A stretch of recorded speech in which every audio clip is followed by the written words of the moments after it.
In those days the Philistines gathered their forces to fight against Israel. Achish said to David, "You must understand that you and your men will accompany me in the army." David said, "Then you will see for yourself what your servant can do." Achish replied, "Very well, I will make you my bodyguard for life." Now Samuel was dead, and all Israel had mourned for him and buried him in his own town of Ramah. Saul had expelled the mediums and spiritists from the land. The Philistines assembled and came and set up camp at Shunem, while Saul gathered all Israel and set up camp at Gilboa. When Saul saw the Philistine army, he was afraid, terror filled his heart. He inquired of the Lord, but the Lord did not answer him by dreams or Urim or prophets.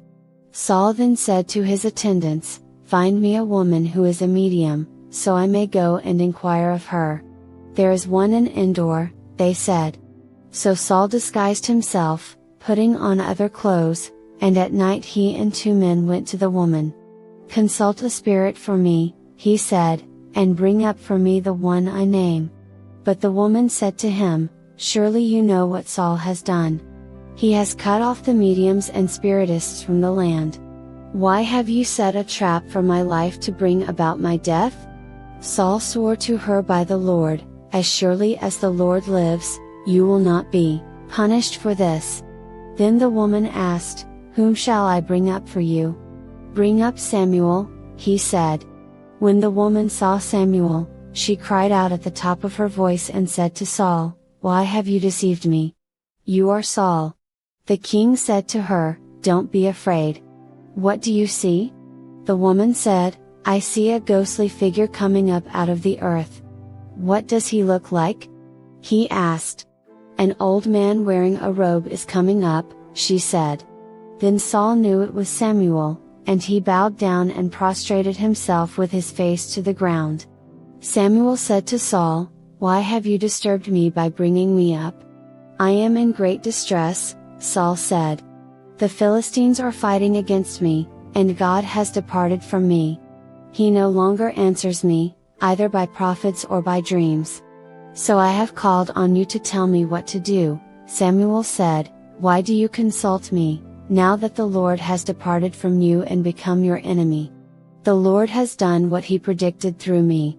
The Lord has torn the kingdom out of your hands and given it to one of your neighbors, to David. Because you did not obey the Lord or carry out his fierce wrath against the Amalekites, the Lord has done this to you today. The Lord will deliver both Israel and you into the hands of the Philistines, and tomorrow you and your sons will be with me. The Lord will also give the army of Israel into the hands of the Philistines." Immediately Saul fell full length on the ground, filled with fear because of Samuel's words.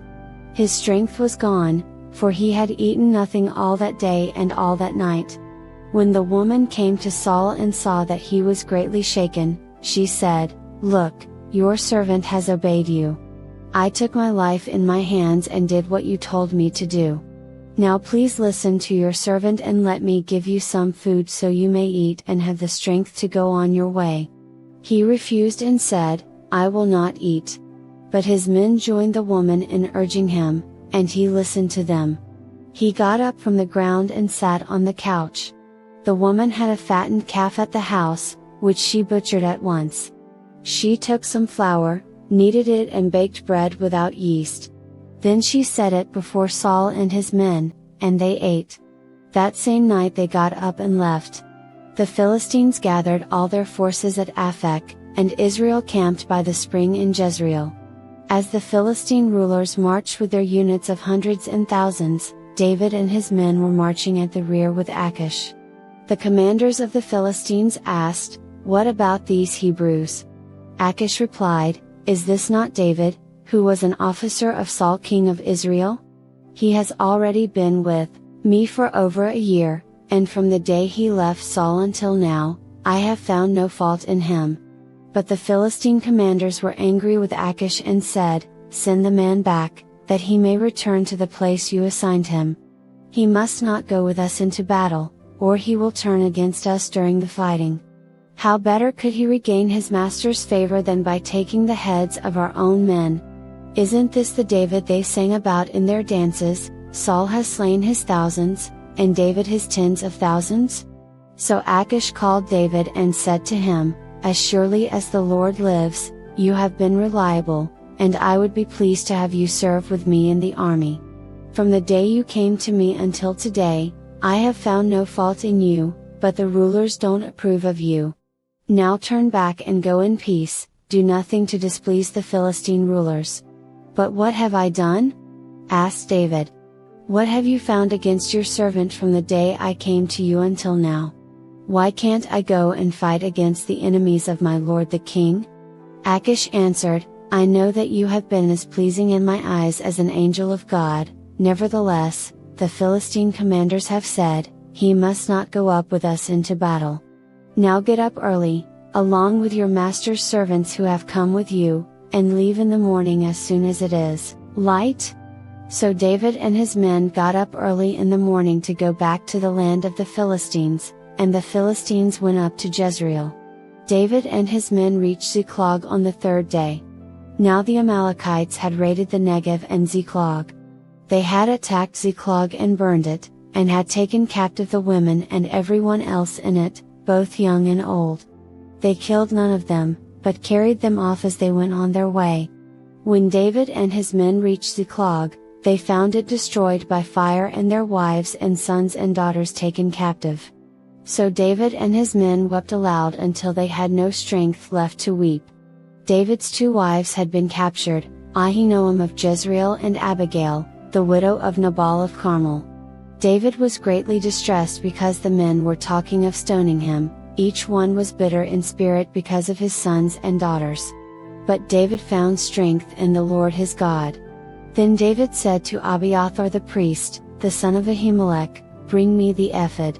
Abiathar brought it to him, and David inquired of the Lord, "Shall I pursue this raiding party? Will I overtake them?" "Pursue them," he answered. "You will certainly overtake them and succeed in the rescue." David and the 600 men with him came to the Besor valley, where some stayed behind. 200 of them were too exhausted to cross the valley, but David and the other 400 continued the pursuit. They found an Egyptian in a field and brought him to David. They gave him water to drink and food to eat, part of a cake of pressed figs and 2 cakes of raisins. He ate and was revived, for he had not eaten any food or drunk any water for 3 days and 3 nights. David asked him, "Who do you belong to? Where do you come from?" He said, "I am an Egyptian, the slave of an Amalekite. My master abandoned me when I became ill 3 days ago. We raided the Negev of the Kerethites, some territory belonging to Judah, and the Negev of Caleb. And we burned Ziklag." David asked him, "Can you lead me down to this raiding party?" He answered, "Swear to me before God that you will not kill me or hand me over to my master, and I will take you down to them." He led David down, and there they were, scattered over the countryside, eating, drinking and reveling because of the great amount of plunder they had taken from the land of the Philistines and from Judah. David fought them from dusk until the evening of the next day, and none of them got away, except 400 young men who rode off on camels and fled. David recovered everything the Amalekites had taken, including his 2 wives. Nothing was missing, young or old, boy or girl, plunder or anything else they had taken. David brought everything back. He took all the flocks and herds, and his men drove them ahead of the other livestock, saying, "This is David's plunder." Then David came to the 200 men who had been too exhausted to follow him and who were left behind at the Besor valley. They came out to meet David and the men with him. As David and his men approached, he asked them how they were. But all the evil men and troublemakers among David's followers said, "Because they did not go out with us, we will not share with them the plunder we recovered. However, each man may take his wife and children and go." David replied, "No, my brothers, you must not do that with what the Lord has given us. He has protected us and delivered into our hands the raiding party that came against us. Who will listen to what you say? The share of the man who stayed with the supplies is to be the same as that of him who went down to the battle. All will share alike. David made this a statute and ordinance for Israel from that day to this.